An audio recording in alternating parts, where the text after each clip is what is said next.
Vamos a hacer esta intervención en forma de entrevista. Como todos saben, estamos con Jorge Alemán. Insisto en que no voy a presentarlo porque tiene un programa donde clarísimamente está establecido un currículum de vértigo de él y de los demás ponentes, pero decirles que básicamente hoy en día Jorge Alemán es una referencia importante del psicoanálisis de carácter o de orientación lacaniana a nivel internacional, y también es una referencia importante en el pensamiento contemporáneo en su conjunto. Es decir, es alguien que ha utilizado los recursos, digamos, de la filosofía y del psicoanálisis para pensar la política. Entonces, vamos a seguir un hilo argumental que es el propio título de la entrevista. Le hemos puesto el nuevo malestar en la cultura, políticas para un sujeto dividido. Entonces, en primer término, hay que hacer también la salvedad de que Jorge Alemán, el ámbito del psicoanálisis lacaniano, es un ámbito de una dificultad conceptual notable, con lo cual Jorge va a hacer un esfuerzo de simplificación y todos haremos un esfuerzo de comprensión para llegar a un término medio.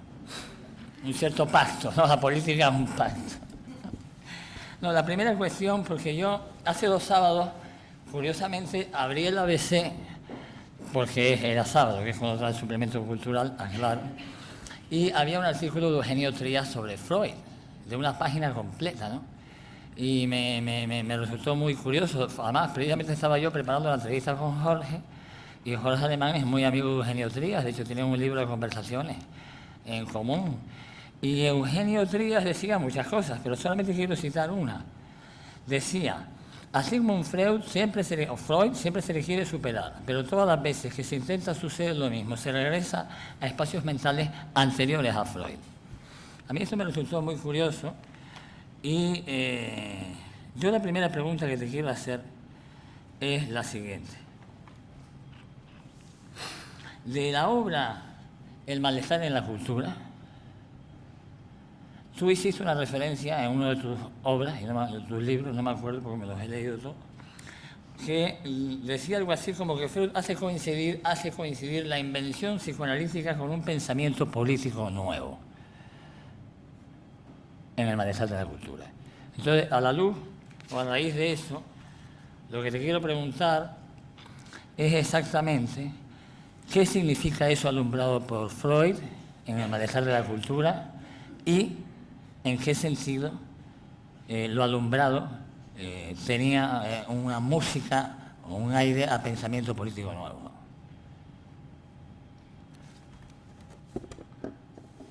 Bueno, en primer lugar, yo inevitablemente le quiero dar las gracias a Antonio por haberme invitado aquí a las Canarias, a este seminario que se llama La vida que viene. Para mí es un honor. También les agradezco muchísimo a todos ustedes que estén aquí. Debo confesar que se le añade a mi presencia una emoción especial, dado de que mi origen, mi abuelo era de aquí, de Las Palmas, de Guía, y bueno, volver siempre a las Canarias toma la forma de esa extrañeza peculiar que siempre conlleva volver a estar en un lugar desde donde partió o en donde puedo localizar tal vez el comienzo de mi historia, dado que provengo de un país donde más allá del abuelo no está el abismo. Todo comienza en el abuelo y en mi caso todo comienza en Guía. Espero que Guía sea la guía que me oriente a estas preguntas. Es una curiosa operación significante. Sí. A estas preguntas que me propone Antonio, ¿no? Efectivamente, yo en un texto que se llama El legado de Freud quise reactualizar ese texto del malestar en la cultura, porque me parecía que efectivamente, como él lo acaba de formular, podíamos encontrar una cierta innovación política. Yo me permití llamar a ese escrito un escrito impolítico de Freud. Digo impolítico porque allí encontramos aquella célebre fórmula de Freud de gobernar, educar, psicoanalizar son 3 tareas imposibles. Cuando Freud hizo referencia al malestar en la cultura, podríamos inscribir esa referencia de este trabajo a un cierto horizonte histórico. Era un horizonte histórico en donde efectivamente, y sobre todo en algunos de sus colegas vinculados al ideario socialista, y sobre todo vinculados a esa ficción de progreso que constituyó una impronta tan importante en la modernidad, hacían sentir su presencia. Vamos a decir que es un tiempo histórico vinculado al comienzo del siglo, donde se van preparando distintos discursos que esperan que sea posible una gran transformación tanto de la vida como del orden colectivo. Mientras que, por el contrario, Freud trata de localizar en su texto una manera particular de constitución del sujeto que no se presta en principio a un proyecto de transformación histórico, dialéctico, de progreso. Es decir, a ese optimismo que había en aquel entonces sobre las posibilidades a través de distintas prácticas, distintas praxis, distintos procedimientos políticos de transformar la sociedad. Sin embargo, a todo ello Freud responde con un malestar irreductible, estructural, y que no es susceptible de ser transformado en principio por las ficciones o los relatos que están construidos en una lógica de progreso. Muy rápidamente hace referencia, Freud siempre fue muy discreto con la filosofía, no obstante hace referencia al imperativo categórico, habla de la ley y viene a decir que en la constitución misma del sujeto participa un encuentro con la ley que tiene la ley, que podríamos decir que, como lo evocaba Kant, es el regalo del cielo estrellado, el gran regalo, el gran tesoro de la razón, la ley que se nos presenta como autónoma, como incondicional, como despojada de toda inclinación particular. Es decir, entendemos por ley, vamos a tomar una figura clásica de la ley, la que formuló Kant en la razón práctica o en la fundamentación metafísica de las costumbres. Una ley es cuando es para todos y cuando además no está adherida a ninguna inclinación particular. Entendemos que hay ley cuando la inclinación particular ha quedado cancelada. No puede haber una ley que esté al servicio de un interés particular. Es propio de la ley que se nos presente como depurada de toda inclinación particular. A esto es lo que Kant llamó patología. Es propio de la ley que la ley esté separada de toda inclinación placentera del sujeto. Un sujeto no cumple con la ley si no mata porque le tiene miedo a la sangre. Allí está simplemente poniendo en juego su propia inclinación particular. La exigencia de la ley es que efectivamente cumpla con la condición de estar separada de toda patología, sea absolutamente incondicionada y por lo tanto no esté contaminada con lo que Kant llama ninguna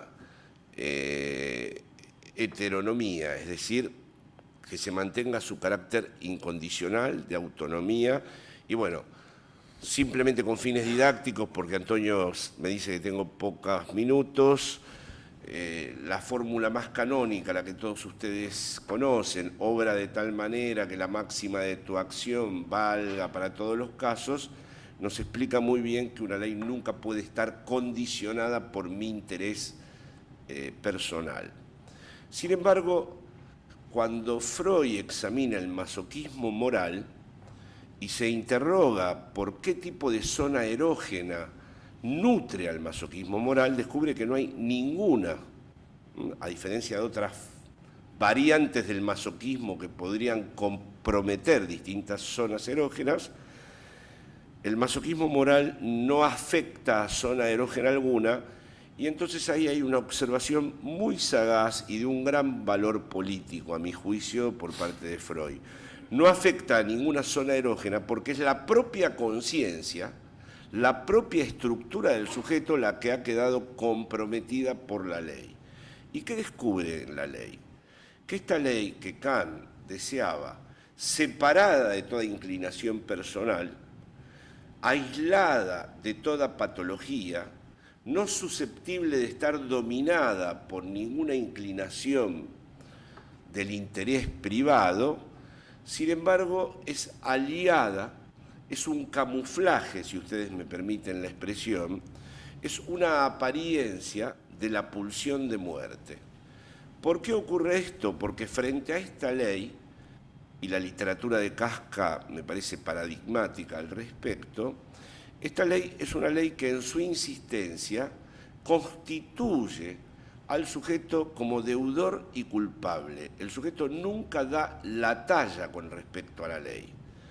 Ha hecho todos los deberes, pero los deberes no son suficientes. Ha trabajado todo lo que tenía que trabajar y sin embargo permanece un resto que muestra que no ha dado la talla. Dicho de otra manera, es una ley que está todo el tiempo por encima de nuestras posibilidades porque como es una aliada del ello y de la pulsión de muerte, esta ley, en vez de, como querría Kant, después hubo un texto posterior de Lacan, Kant con Sade, inspirado en esto, esta ley juega su partida a favor de las pulsiones. Con lo cual, entonces, en Freud surgen una serie de reflexiones que podrían efectivamente alcanzar su carácter político. Ya no se trata, como se venía formulando en otros campos del saber, una teoría del poder que nos oprime desde arriba, lo que yo me permitiría llamar frente a ustedes de manera didáctica, un poder, una ideología del poder expresivo, ¿no? Un poder que desde arriba nos somete y que no nos permite acceder a lo que es nuestra propia naturaleza. No, en nuestra propia Constitución, en relación a la ley, hay un reverso obsceno de esa ley que nos exige de tal manera que antes de que hayamos contraído cualquier deuda y antes de que hubiéramos cometido cualquier acto punible, ya estamos todo el tiempo con respecto a la misma en posición de culpables o deudores. Hemos trabajado durante toda la semana y el domingo, que según el canon bíblico tocaba descansar, hay una ligera inquietud de un trabajo no realizado. Hay sueños donde los exámenes no se dieron. Hay circunstancias en donde efectivamente el sujeto siente que es un impostor, que todo lo que ha hecho, todo lo que ha escrito, todos los reconocimientos que ha recibido no son más que engañifas porque ese juez inapelable y que nunca es engañado, exige siempre más. Quiere decir que con esto Freud descubre un movimiento circular al que él denomina pulsión de muerte y que se constituye como una suerte de hueso duro, no dialectizable, no está descubriendo al modo hegeliano un hecho particular que a través de las mediaciones va a poder ser reabsorbido finalmente en la totalidad de la realidad. Descubre una suerte de inercia que compromete el proyecto mismo de la cura y también compromete, porque yo creo que el psicoanálisis fue verdaderamente fecundo en la medida en que mantenía una interlocución con la izquierda, compromete la idea de un progreso teleológico de la historia a donde nos vamos a encontrar con una sociedad por fin reconciliada consigo mismo. La tesis del super-yo en Freud, que la podemos además rastrear en el problema económico del masoquismo o en otro texto célebre de Lacan, Kant con Sade, nos muestra la imposibilidad de la sociedad de reconciliarse consigo mismo.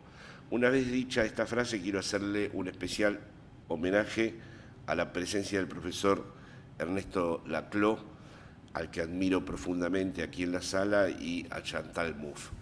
Es decir, si pudiéramos señalar en qué lugar Freud ya nos mostró una fractura que no puede ser reabsorbida en ningún movimiento que aspire a una sociedad reconciliada consigo misma, estaría precisamente en lo que él describió como malestar.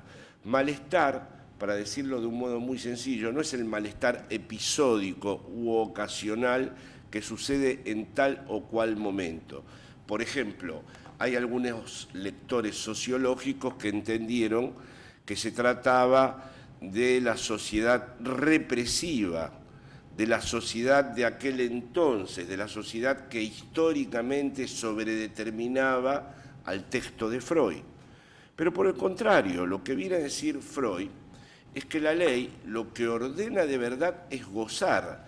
Y en ese sentido podríamos ver una certidumbre anticipada del propio Freud de lo que es la estructura del capitalismo actual, que también, a diferencia de algunos sociólogos que han hablado del crepúsculo del deber... Jorge, me vas a desarmar la entrevista. No, pero se va a desarmar, pero se va a rearmar sola. Pero hazme el favor. Se va a ir rearmando, hay que tener una confianza en que las palabras mismas van a... Termino con esto. Freud anticipó, frente a un montón de sociólogos que han hablado del crepúsculo del deber o que han hablado de que ahora actualmente las exigencias se han relativizado o que los imperativos actuales son imperativos débiles. Por el contrario, si leemos atentamente a Freud, las exigencias de la ley, en la medida en que son exigencias pulsionales, porque están vinculadas a este masoquismo moral, se readaptan y pueden ser susceptibles de diversas reapropiaciones en distintas estructuras sociales. Porque en definitiva, si le tuviéramos que dar una fórmula al malestar de esa ley, es la orden de gozar, la orden de ir más allá del principio de placer. Esto es lo que demuestra de que las sociedades actualmente o supuestamente más permisivas no son sociedades que precisamente sean más felices, donde precisamente los imperativos no solo no han declinado, sino que se han intensificado de una manera particular. Con esto entonces, y finalizo para que Antonio no me interrumpa, creo que en el malestar en la cultura se deconstruye uno de los grandes mitos de la izquierda de que pueda haber una transformación utópica, revolucionaria o progresista de la sociedad. Si hay un desafío implícito en el texto freudiano, es cómo pensar entonces una lógica emancipatoria que no esté gobernada por la metafísica de la revolución, del progreso o de la utopía. Porque en el caso de Freud ya no se trata de emanciparnos de un poder que nos oprime, sino que el sujeto se debe emancipar de sí mismo. Su primer acto emancipatorio lo compromete a él mismo. Y lo podríamos traducir así: ¿de qué manera el sujeto puede tener una relación con las instancias de las exigencias? Porque no podemos concebir un sujeto que no esté atravesado por esas exigencias y que sin embargo las mismas no sean ni sacrificiales ni trabajen para la pulsión de muerte. Compañero, perdón, pero sí, es la primera intervención. Yo te voy a decir una cosa. Como la segunda pregunta sea así. Es la plusvalía de, en la tercera, tener un origen canario. En la tercera te traigo a un equipo de seguridad y te amarra. Esperemos no llegar a tanto, pero bueno. Mira, una cosa, vamos a ver, es decir, efectivamente has explicado perfectamente, cualquiera te dice lo contrario, el malestar en la cultura en su formulación clásica. Su formulación clásica, que también es la actual en la medida en que es un malestar, digamos, de carácter estructural, ¿no? Sin embargo, ustedes en el ámbito del psicoanálisis, del pensamiento psicoanalítico, están hablando de un cierto nuevo malestar en la cultura o de nuevos modos de mostrarse el malestar en la cultura en un periodo que pudiera haber pasado de la sociedad disciplinaria a la sociedad postdisciplinar. Tú ya has avanzado algo al respecto. En cualquier caso, antes de explicar un poco cuál sería, digamos, el supuesto nuevo malestar en la cultura, o cuáles son los contornos del malestar en la cultura del momento actual, hagamos dos paradas sintéticas, que son además que se corresponden muy mucho con tu trayectoria intelectual. Una es Heidegger, la cuestión del ser y la cuestión de la técnica. Ahí tú entiendes que en la dirección de lo que tú estás apuntando como actual, Heidegger tiene una certeza anticipada muy clara. Y la segunda es, evidentemente, Lacan y el famoso texto o la formulación o la fórmula El discurso capitalista. Entonces, sobre ambos, sobre una y sobre la otra, si quieres, nos haces una referencia. Muchísimas gracias. Bueno, voy a hacer lo más rápido que pueda. Gracias a distintos viajes que hago a Buenos Aires y con distintos grupos de militantes sociales, ustedes saben, en la Argentina están las llamadas villas miserias, se llaman ciudades dormidas en México, se llamaban hasta hace poco chabolas en España. Bueno, lugares en donde efectivamente viven sujetos que están por fuera de todo lazo social, que no tienen ningún lugar de inscripción en el juego de los lazos sociales. Entonces, desde la perspectiva que acabo de formular, muy resumidamente por razones de tiempo, a esa relación que describió Freud con la ley y que Freud designó pulsión de muerte, Lacan la designó goce, la traducción española de la palabra jouissance en francés. Por ejemplo, una ilustración de esto. En los años 60, en los años 70, cuando hacíamos militancia social, la pobreza era un signo menos. Era, podríamos decir, algo que se ajustaba a la definición clásica de Marx de la no satisfacción de las necesidades materiales. Hoy en día, la pobreza es un exceso de goce. Es decir, la pobreza no está por fuera de la inyunción y de estos empujes propios de una instancia superyoica que ordena gozar. En las villas miserias actuales hay droga, armas, fabricaciones de marcas falsas, objetos técnicos de todas las clases, de tal manera que el propio sujeto que vive en las condiciones más extremas de la miseria, y que, como diría Judith Butler, son sujetos de los que no cabe incluso que sean llorables, son sujetos de los que no se puede hacer a veces duelo alguno cuando mueren, son sujetos a los que se está matando y ni siquiera tienen una inscripción en el otro simbólico susceptibles de que sean duelo. No obstante, están bajo las condiciones del goce, bajo las órdenes de gozar.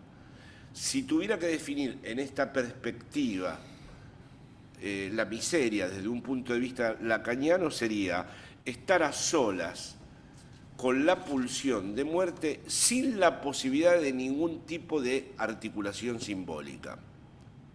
O lo diría, saben que Lacan tiene una teoría del mensaje invertido, es decir, lo que yo estoy diciendo puede estar viniendo también de ustedes, y como está aquí el profesor Laclau presente, definiría a la miseria como un goce particular de cada uno, un resto inerte que hay en cada uno, positivo, no una falta, que no puede establecer ninguna cadena equivalencial, tal como, por ejemplo, lo propone el profesor Laclau cuando habla de que en el conjunto de las diferencias pueden efectuarse a través de operaciones articulatorias de la hegemonía cadenas equivalenciales.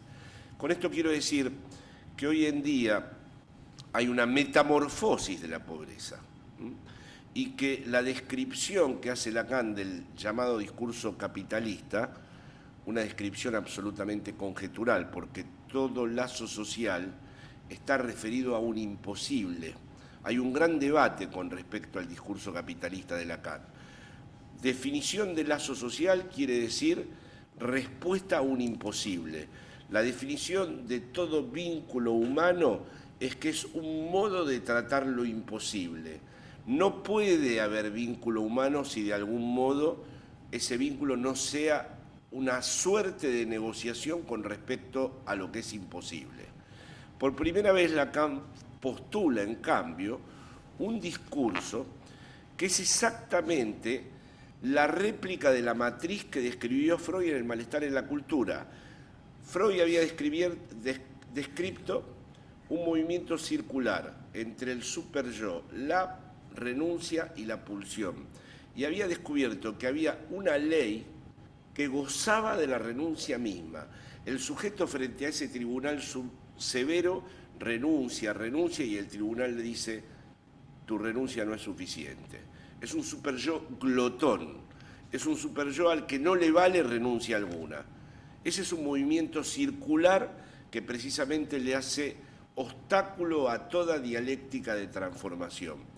Esa misma matriz circular es la que Lacan propone para el discurso capitalista, que se define como un discurso que conecta todos los lugares, que rechaza la imposibilidad y en donde no es posible localizar el lugar en donde se pueda efectuar corte alguno. Con lo cual se abre, como ustedes ven, un enorme problema acerca de cuál sería el exterior del capitalismo.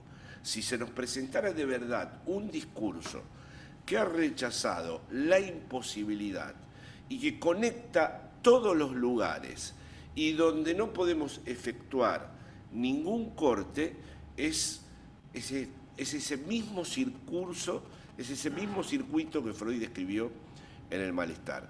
Por eso me permití en mis trabajos homologar lo que Heidegger llamaba técnica con este discurso capitalista. Porque finalmente, por ejemplo, si tomamos la época de la imagen del mundo en Heidegger, o si tomamos el seminario ¿Qué significa pensar?, técnica no quiere decir un instrumento técnico. Técnica quiere decir, está la palabra Gestell en alemán, quiere decir estructura de emplazamiento, que todos nos volvemos disponibles. Y sobre todo en una época en donde no hay una imagen del mundo, sino que el mundo mismo se ha vuelto imagen. Técnica quiere decir que todo salga a la presencia, que todo se venga hacia la imagen y que la imagen pueda ser calculada, evaluada, distorsionada, manipulada, etcétera, etcétera. Entonces, ahí tendríamos un ciframiento de este goce propio del discurso capitalista. Y un nuevo problema político, si ese discurso no tiene exterior, porque está construido con una orden de gozar, en donde se podría efectuar lo que nosotros llamamos un proceso de subjetivación política. Voy más corto si no miras el teléfono.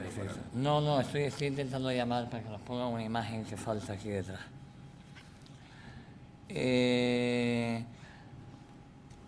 Usted ha señalado que basta con comprender lo que la industria del miedo y de la seguridad ha hecho con la sociedad del bienestar, le ha impuesto a la sociedad del bienestar para entender la época actual, ¿no?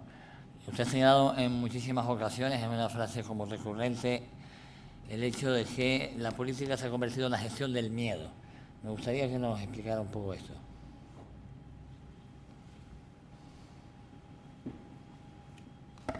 Sí, por ejemplo, el pasaje que había previsto Freud para salir de estos circuitos mortíferos era un pasaje que atravesaba a la angustia. Como todos ustedes saben, en el siglo XX la angustia no tenía un valor negativo. De hecho, tanto en la experiencia heideggeriana de Ser y Tiempo, como luego en la experiencia sartreana, como luego en el psicoanálisis, la angustia era la posibilidad de que el sujeto se abriera o encontrara un nuevo lugar para lo que era su propia constitución como sujeto por fuera de estas exigencias superyoicas. Mientras que hoy en día estas particularidades están tratadas por los expertos, los evaluadores, los que colocan a estas particularidades en determinados órdenes clasificatorios, todo bajo la modalidad de lo postdisciplinario, es decir, como servicio a la comunidad o como extensión de los derechos humanos. Y así tenemos niños hiperkinéticos, jóvenes desafiantes, trastornos de personalidad, bipolares, es decir, hay un vastísimo campo en la salud mental que se ha transformado en un campo de archivo y clasificación de anomalías en donde efectivamente se colapsa toda posibilidad de que el sujeto experimente lo real que lo angustia.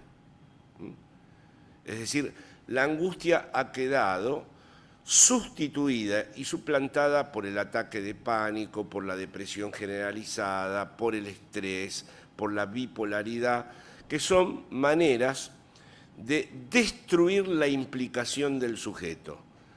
Porque, ¿cuál era la expectativa, si ustedes me permiten, política de Freud? Que este circuito, que describí antes como el circuito del malestar en la cultura, pudiera ser transformado por los recursos inconscientes del sujeto, por las disposiciones que el sujeto tenía con respecto al inconsciente. Es decir, por la posibilidad de organizar nuevos lazos sociales. Dicho de otra manera que me parece que se puede entender más claramente, el propio Lacan terminó pensando que la ética era siempre tener una relación con respecto a una instancia que nos supera, con respecto a una instancia que no vamos a poder jamás colmar.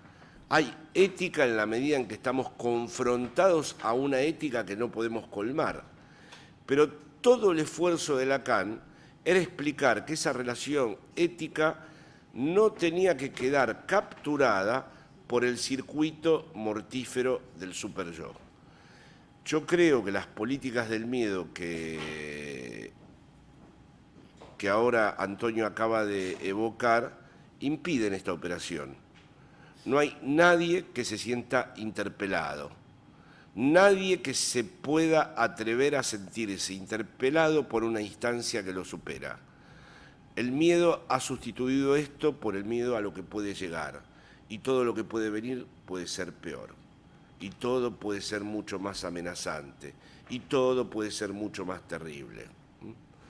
Es decir, el miedo es lo contrario de la asunción que estaba presente en los grandes proyectos transformadores del siglo XX, tanto en el psicoanálisis como en el existencialismo, como en las prácticas políticas.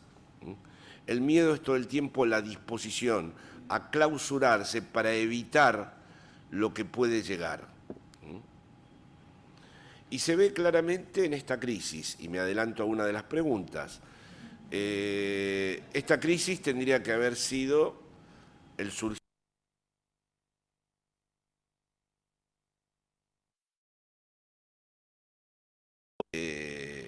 presupone, como también Ernesto Laclau lo ha señalado en muchas ocasiones, un espacio absolutamente homogéneo donde todos somos ciudadanos. Pero ahora ustedes permítanme que les sugiera que ese espacio homogéneo no existe, que hay un montón de sujetos que no están inscriptos en la realidad como ciudadanos, que están excluidos, que están afuera, que están...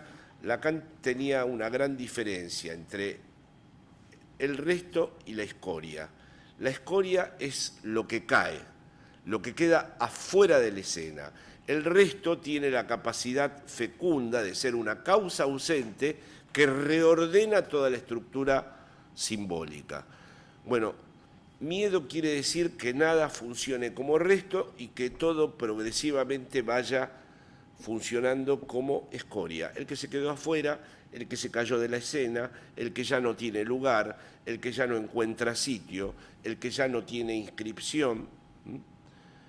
Ahora, claro, las decisiones que habría que tomar para que efectivamente eso que se supone un espacio homogéneo de ciudadanos pudiera volver a incluir a toda esa cantidad de sujetos que han quedado por fuera de ese juego de lenguaje, son decisiones que no tienen nada que ver ni con la razón dialógica, ni con esta implicación necesaria entre democracia y liberalismo, ni con toda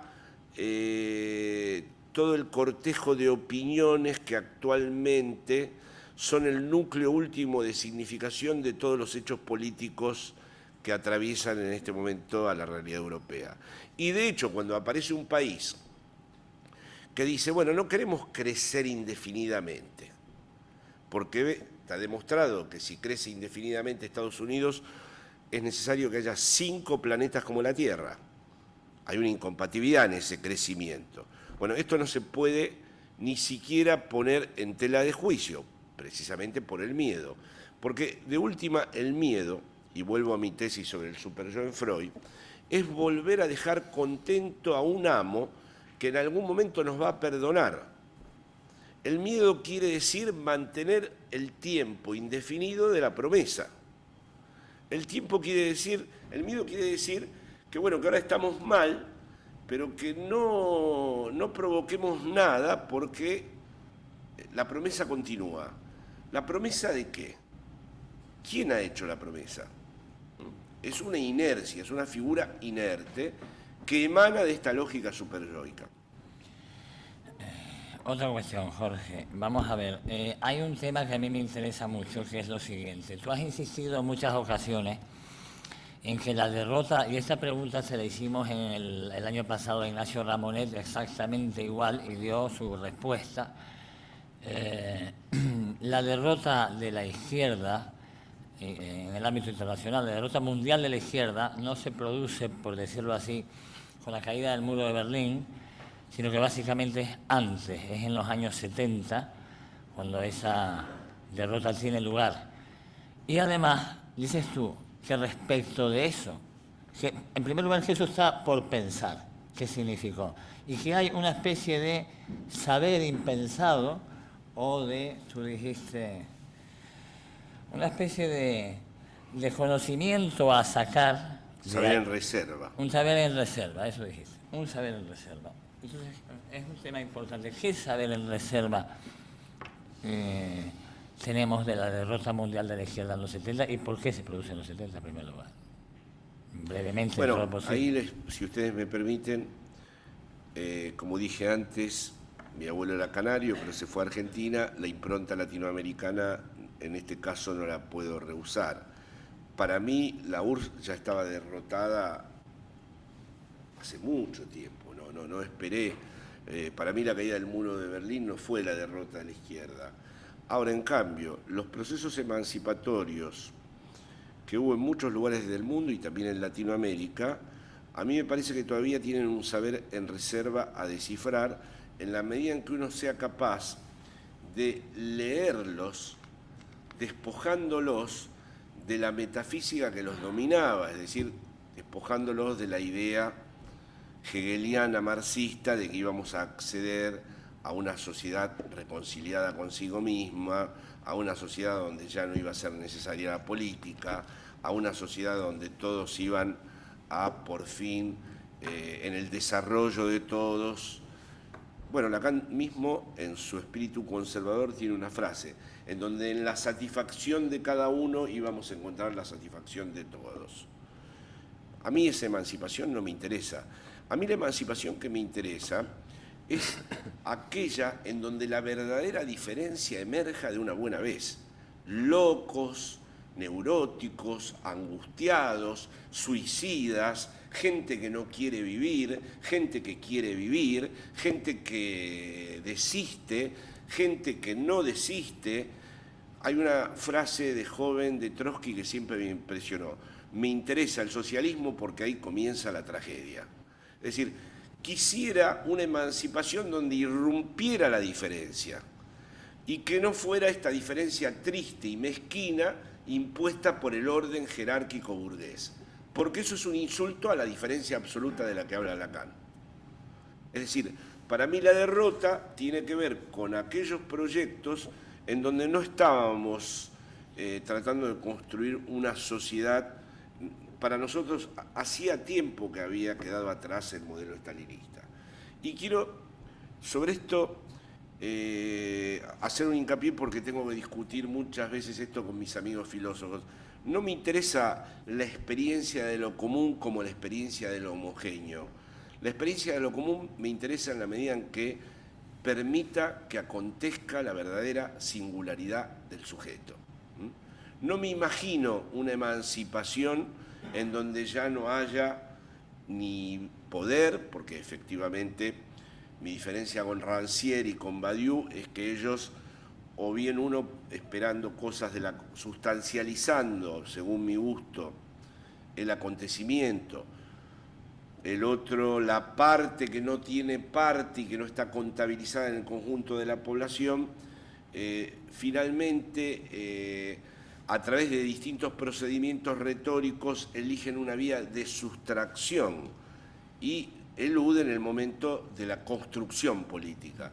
A mí me interesa una construcción política y en esa construcción política, como soy freudiano y lacaniano, sé que va a haber todo tipo de distorsiones y todo tipo de antagonismos. ¿Por qué me interesa finalmente un proyecto igualitario? ¿Y por qué ser fiel no quiere decir reproducir lo mismo? Yo fue mi propio psicoanálisis personal donde sentí que tenía que poder hacer algo con mi propio legado y con mi propia herencia.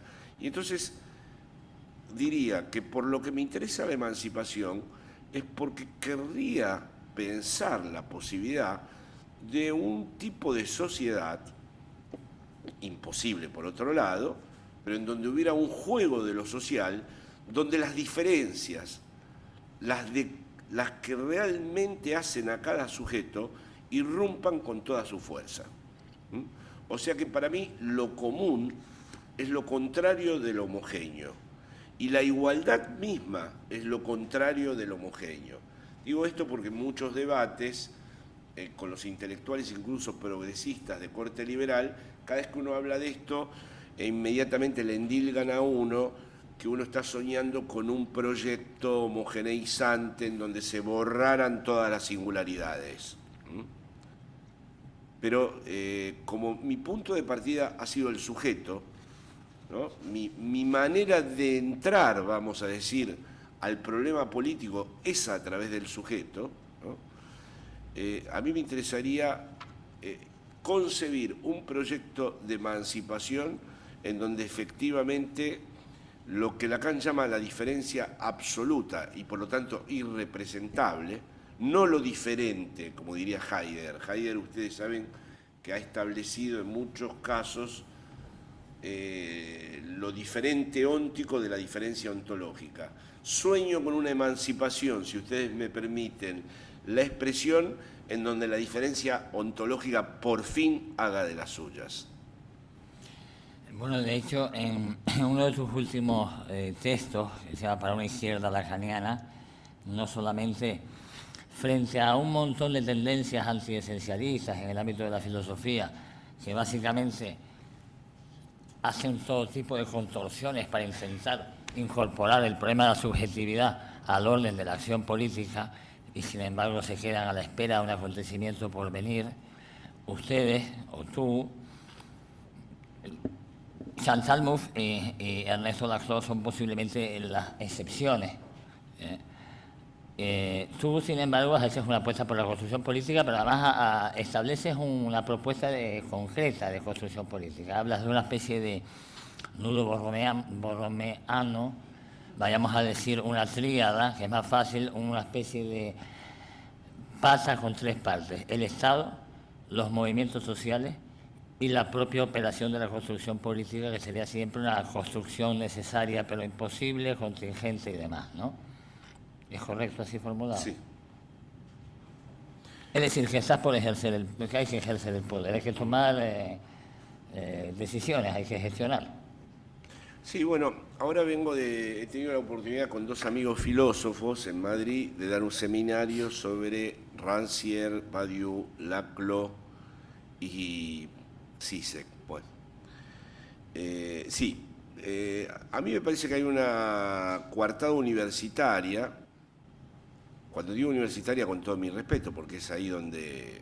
Pero quiero decir, por ejemplo, en el caso de Badiou, que es un pensador francés, en donde también la impronta lacaniana se hace sentir con mucha fuerza y donde hay realmente lecturas muy valiosas por parte de él, pero yo observo que primero hay que estar siempre a la espera de un acontecimiento por venir que va a irrumpir, no tenemos ninguna manera de reconocerlo, pero bueno, él le da ese carácter disruptivo en donde, como dije antes, en una determinada situación, que es una situación de saber, el acontecimiento distorsiona, disloca todas las condiciones del saber en donde este acontecimiento se produce.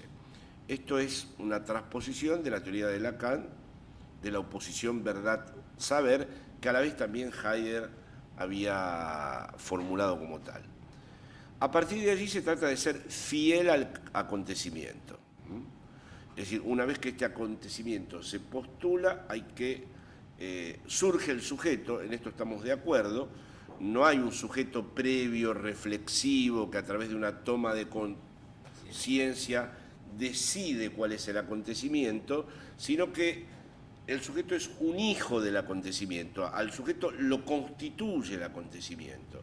Esto me parece muy importante y lo puedo compartir. Pero entonces de nuevo empiezan a haber categorías a mi gusto teológicas.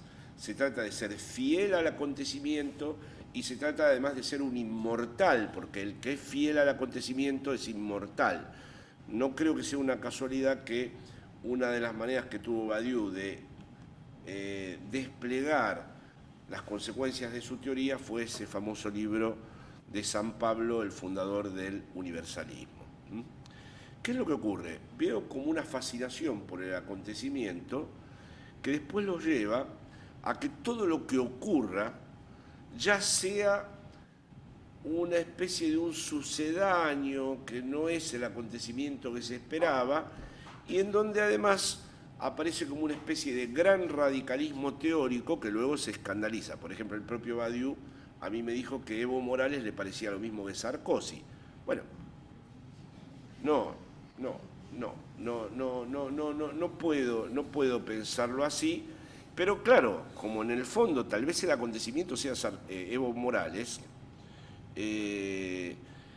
la revista que acompaña a mis amigos, tengo varios amigos en esta revista en Buenos Aires, Acontecimiento, ven al subcomandante Marcos, porque claro, como está objetando al poder, pero sin eludiendo, vamos a decir, lo que sería el momento más maquiaveliano de la política, el momento de las manos sucias, como diría Sartre.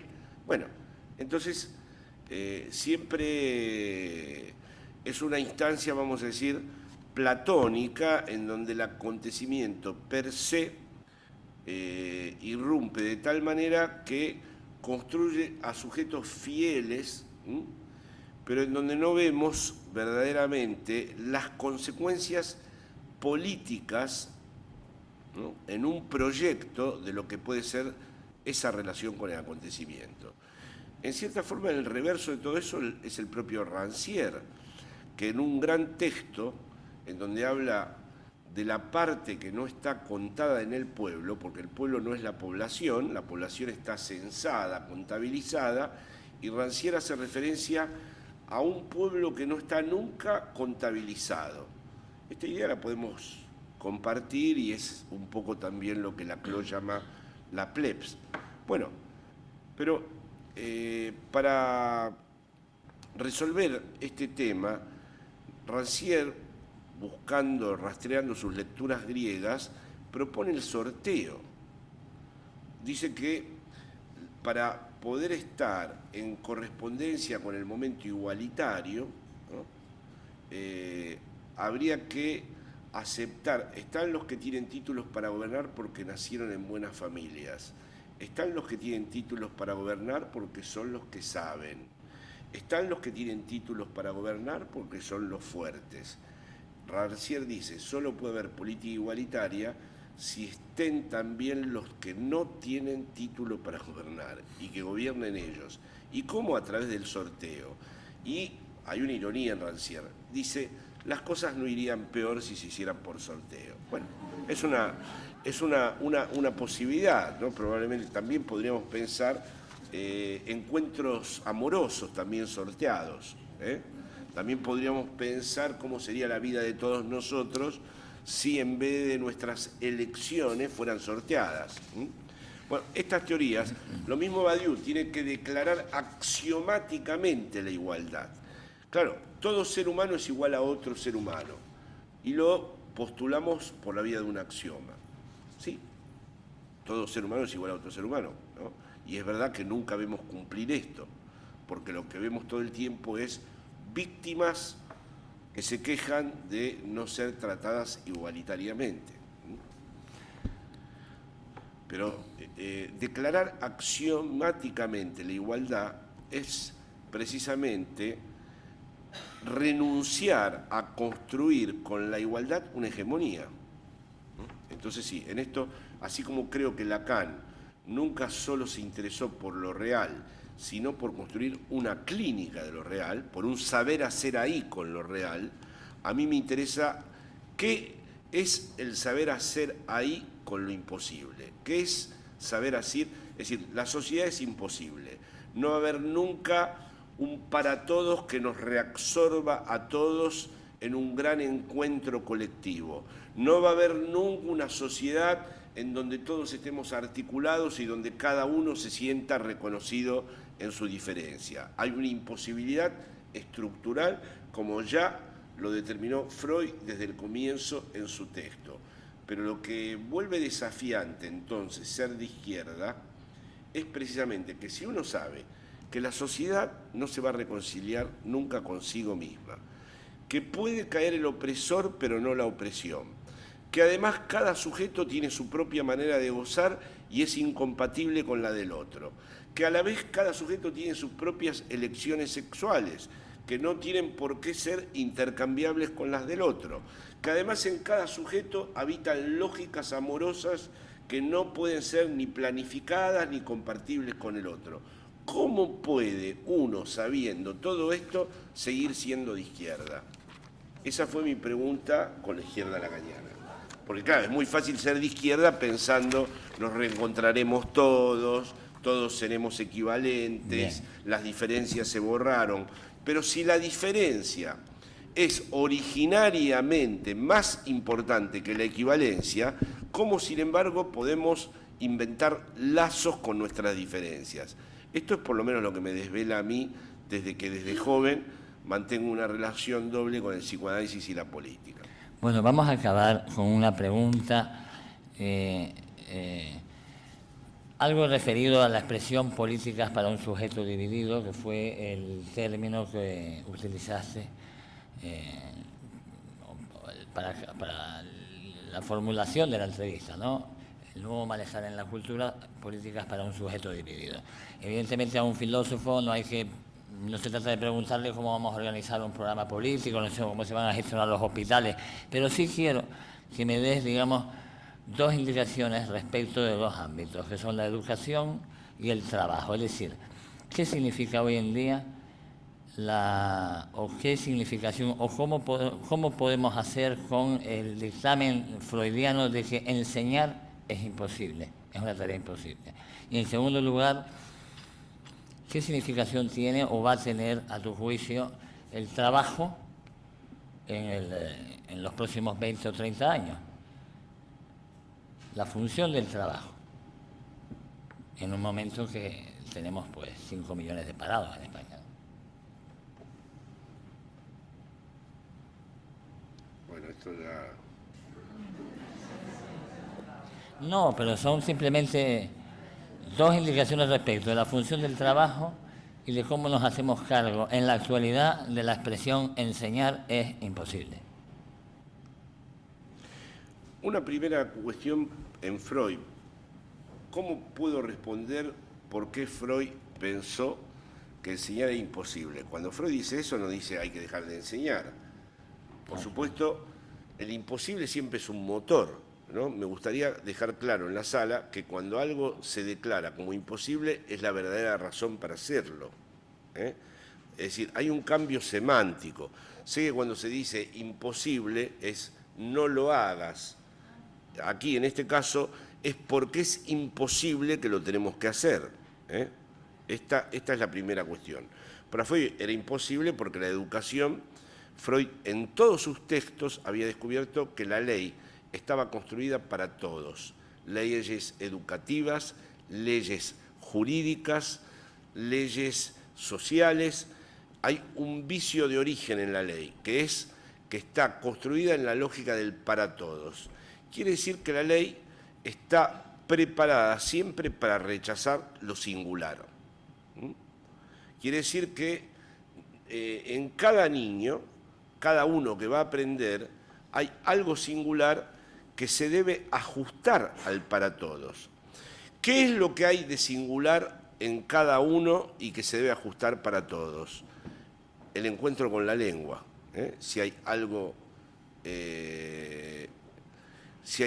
en común, si pudiéramos definir lo común, ¿no? ¿Qué es lo común? Algo que se pone en juego antes de los que enseñan y aprenden, antes de los que mandan y obedecen, y entonces entiendo por común el encuentro traumático con la lengua. Ese encuentro no tiene jerarquía alguna.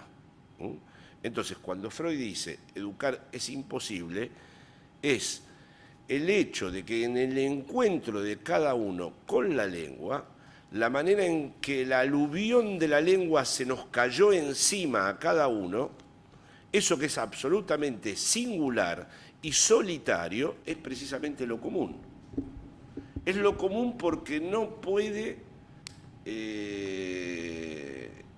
ser particularizado en nadie.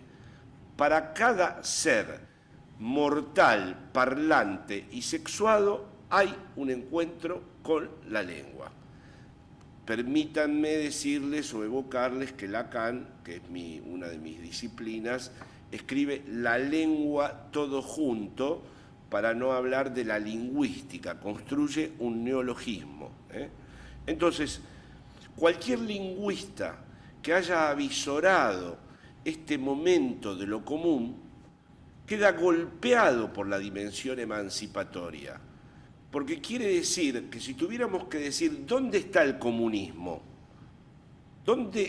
en dónde poder fundamentar de una manera no metafísica el comunismo, cuál es el fundamento contingente del comunismo, el fundamento ausente del comunismo, es en el encuentro de cada uno con la lengua, antes de que alguien haya enseñado y aprendido. Todo lo que viene después es un intento de organizar administrativamente el encuentro con la lengua. Y por supuesto Freud vio que educar era imposible porque hay una singularidad de cada uno con la lengua que se resiste, que permanece como un resto no absorbible en el proceso educativo. ¿Qué es lo que ocurre ahora con ese encuentro común con la lengua?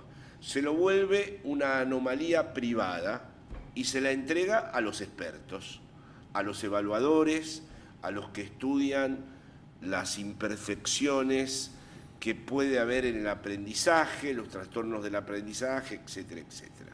Entonces, en ese punto quiero hacer una defensa de lo común, que para mí no es lo homogéneo, hay que diferenciar, como lo he venido haciendo en esta intervención, lo común de lo homogéneo. Lo homogéneo es precisamente lo que está construido en la lógica del para todos, mientras que lo común es una lógica femenina. Lo común pertenece a la lógica del no todo, no del para todos, porque en lo común hay un encuentro traumático de cada uno con la lengua y podemos cualquiera de nosotros evocar lo que fue para cada uno de nosotros, ¿no? Lo que implicó reconocer que estábamos habitando una lengua. Eso no depende de ningún ejercicio ni pedagógico ni de maestría, sino que es un instante que efectivamente se nos presenta como una dislocación temporal. Bueno, esta manera de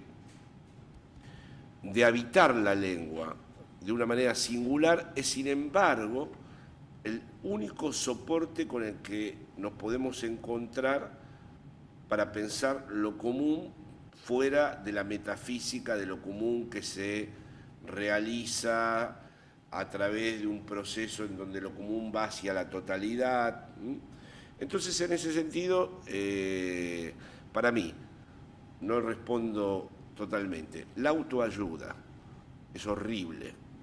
La autoestima, todo lo que ha venido a sustituir los expertos, la autoayuda, la autoestima, forman parte de esta política del miedo hacia lo común. Bueno.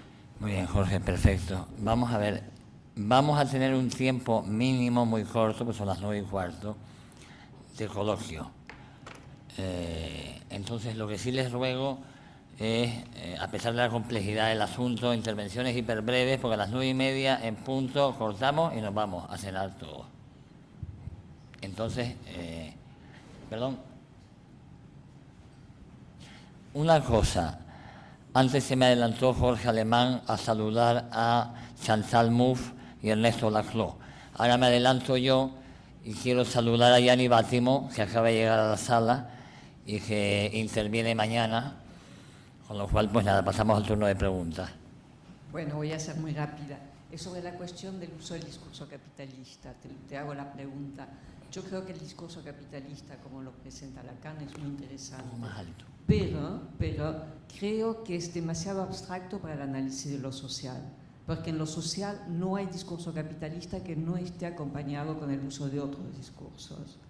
Con lo cual sería una manera de sugerir, no una respuesta, pero una orientación a la respuesta como proceso de subjetivación político cuando se está en sociedades donde domina el discurso capitalista tal como lo piensa Lacan.